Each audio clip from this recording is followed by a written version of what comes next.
President Xi promises more finance and more jobs for Africa, calling on governments to forge an all-weather community in China.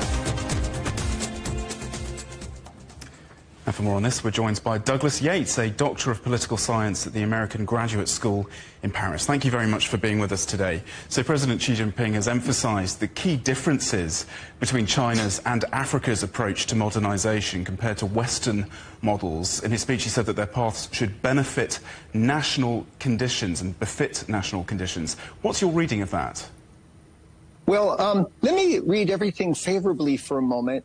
That is, from the perspective of development economics.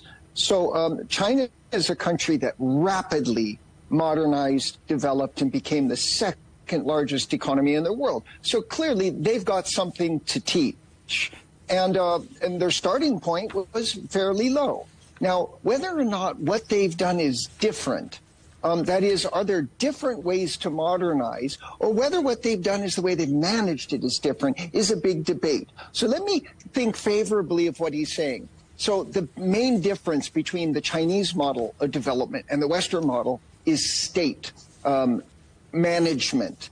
And so the famous Western model sort of was liberal and embedded liberalism in the international system and advanced free markets since the 1980s. The Chinese model has been state-led development, working with state partners. And in that sense, that's probably more adapted to African realities than the free market approach.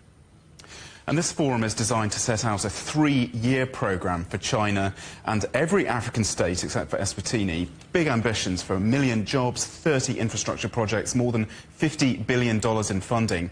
Can this be delivered, and what kind of shifting global dynamics could influence this summit's outcomes?